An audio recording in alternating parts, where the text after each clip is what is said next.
Hello viewers, আসসালামু আলাইকুম। আজকে আমি রান্না করব হচ্ছে ব্রয়লার মুরগি। তো মুরগিটাকে কিন্তু আজকে আমি ভুনা করব। তো তার জন্য কিন্তু মুরগির মাংসগুলোকে আমি একটু ভেজে নিচ্ছি। তো আমার মাংসটা কিন্তু ভাজা হয়ে গেছে। এখন আমি পেঁয়াজটাকে ভেজে নিব। তো এখানে আমি একটু বেশি পরিমাণে পেঁয়াজ কুচি নিয়ে নিয়েছি। তো পেঁয়াজটাকে কিন্তু আমি একটু হালকা করে ভেজে নিব, ভালো করে ভাজবো না। তো পেঁয়াজটাকে কিন্তু আমি একটু আধা ভাজা করে নিয়েছি। এখন এর মধ্যে দিয়ে দিব হচ্ছে একটু পানি। তো এখানে আমি একটু মশলা ধোয়া পানিটা দিয়ে দিয়েছি। এখন দিয়ে দিব হচ্ছে আদা, রসুন এবং পেঁয়াজটা আমি একসাথেই বেটে নিয়েছিলাম। তো ওটা দিয়ে দিব। এটা দিয়ে কিন্তু আমি একটু ভালো করে নেড়েচেড়ে মিশিয়ে নিব। এখন দিয়ে দিব হচ্ছে আমি জিরে বাটা আর দিয়ে দিব হচ্ছে গরম মশলা বাটা। তো এগুলো দিয়ে আমি একটু নেড়েচেড়ে নিয়েছি। এখন দিয়ে দিব হচ্ছে তেজপাতা। তেজপাতাটা দেওয়ার পরে আমি দিয়ে দিব হচ্ছে হলুদের গুঁড়ো আর দিয়ে দিব হচ্ছে আমি মরিচের গুঁড়ো। এখন দিয়ে দিব হচ্ছে পরিমাণ মতো লবণ। তো এটা দিয়ে আমি মশলাটাকে ভালোভাবে একটু নেড়েচেড়ে মিশিয়ে নিব। তো মশলাটাকে কিন্তু আমি খুব ভালো করে একটু মিশিয়ে নিয়েছি। এখন দিয়ে দিব হচ্ছে আমি একটু পানিটা দিয়ে মশলাটাকে ভালোভাবে একটু কষিয়ে নিব।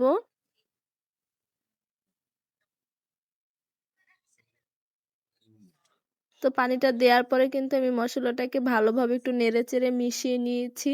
আর কিছুক্ষণ পরে পরে কিন্তু এভাবে একটু নেড়েচেড়ে মশলাটাকে ভালোভাবে কষিয়ে নিতে হবে।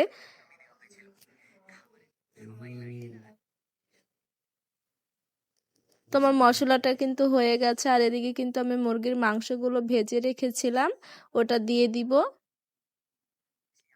এটা দেওয়ার পরে কিন্তু আমি একটু ভালোভাবে একটু নেড়েচেড়ে মিশিয়ে নিব।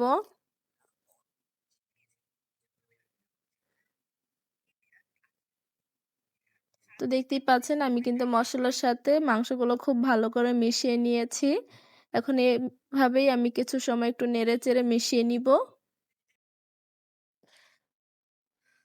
তো দেখতে পাচ্ছেন আমি কিন্তু মুরগির মাংসগুলোকে ভালোভাবে কষিয়ে নিয়েছি। এখন দিয়ে দিব হচ্ছে পানি। পানিটা আমি কিন্তু অল্প করে দিব, কারণ মাংসগুলোকে কিন্তু আমি ভুনা ভুনা করে রান্না করব, ঝোল রাখবো না, তাই আমি কিন্তু অল্প পরিমাণে পানি দিয়ে দিয়েছি। তো পানিটা দেওয়ার পরে এখন আমি দিয়ে দেব হচ্ছে কাঁচামরিচ। কাঁচামরিচটা দিয়ে আমি ঢাকনা দিয়ে ঢেকে রাখবো।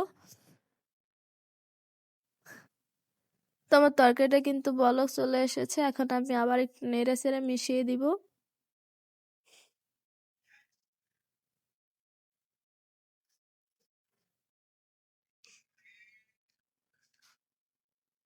তো আমার তরকারিটা কিন্তু আমি মেশানো হয়ে গেছে। এখন দিয়ে দিব হচ্ছে আমি এখানে মুরগির মাংসের মশলা। তো মশলাটা দিয়ে কিন্তু আমি একটু নেড়ে চেড়ে দিচ্ছি।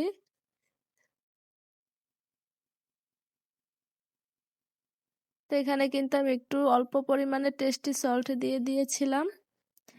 তো টেস্টি সল্টটা দেওয়ার পরে কিন্তু আমি মাংসটাকে আবার একটু ভালো করে নেড়ে চেড়ে নিব। তো এখন দিয়ে দেবো হচ্ছে আমি ভাজা জিরের গুঁড়ো। জিরের গুঁড়োটা দিয়ে আমি আবার একটু নেড়ে চেড়ে মিশিয়ে নিব।